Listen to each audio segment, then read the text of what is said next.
Welcome back to Western Water Weekly, your source for the latest water news impacting the Colorado River Basin and beyond. Here are the stories making waves for the week of June 9th through June 14th, 2025. We start with a global study that hits close to home. As dry states like Arizona and California look to treated wastewater to stretch water supplies, new research warns that not everything harmful gets filtered out. Scientists examined wastewater treatment plants in China and found they removed most, but not all, antibiotic resistance genes, also known as ARGs. These genes can help bacteria survive even our strongest medicines, and some of them make it through the treatment process and into rivers, farms, or even groundwater. Winter made things worse.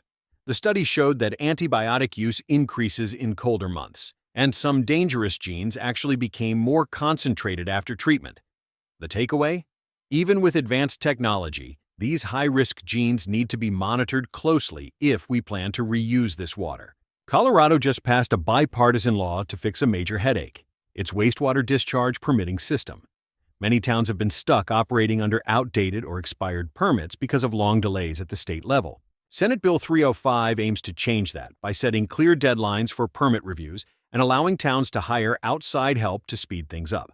Under the new law, the state must now consider whether a community can actually afford the upgrades before issuing tough mandates. If you're in Arizona and working to restore or protect rivers, streams, or riparian areas, good news. The Arizona Water Protection Fund is open for grant applications. The program offers funding for capital projects, water conservation efforts, and research. Since 1994, it has helped local governments, tribes, and nonprofits carry out projects that support Arizona's water systems. The deadline to apply is August 15th. A major habitat restoration project near Glen Canyon Dam wrapped up this week. The goal? Stop the spread of invasive smallmouth bass that threaten native fish like the humpback chub. Warmer river conditions caused by drought had turned a quiet side channel into a prime breeding ground for these invaders.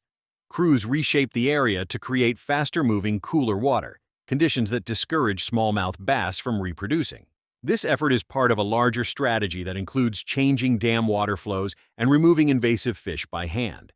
Officials say it's a great example of science, engineering, and tribal collaboration coming together to protect native species. With water conservation top of mind, many homeowners are swapping lawns for gravel. But Utah's Division of Water Resources says, not so fast.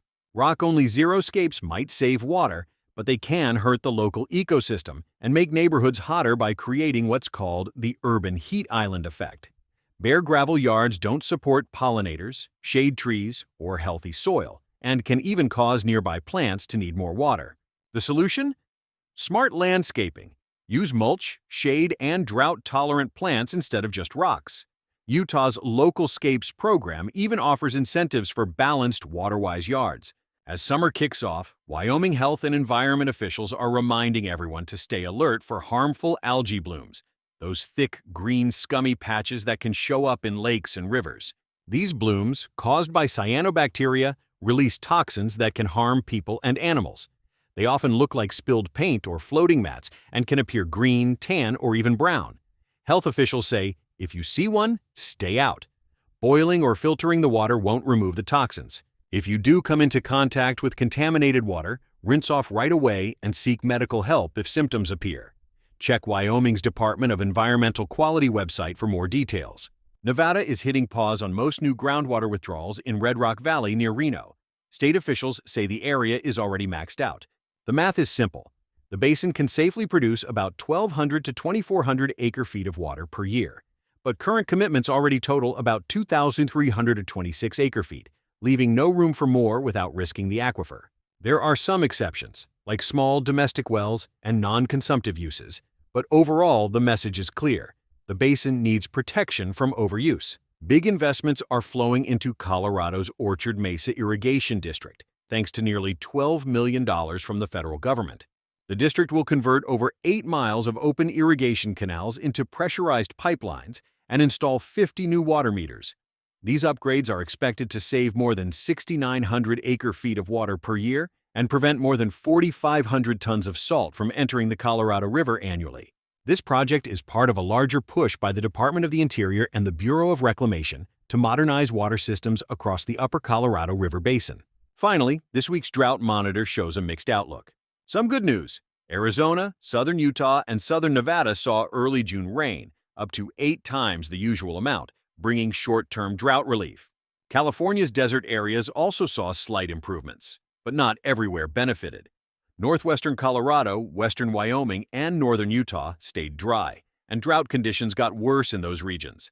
The snowpack is still well below average in many areas, making water supply for the summer a concern. Looking ahead, forecasts show little rain and above normal heat across much of the Southwest, which could erase some of the progress made. That wraps up this week's report from westernwater.com. Visit the site if you need links or more information about the stories in this video. If you found this roundup helpful, be sure to like, subscribe, and share it with others who care about the future of our water. Thanks for watching and stay water-wise.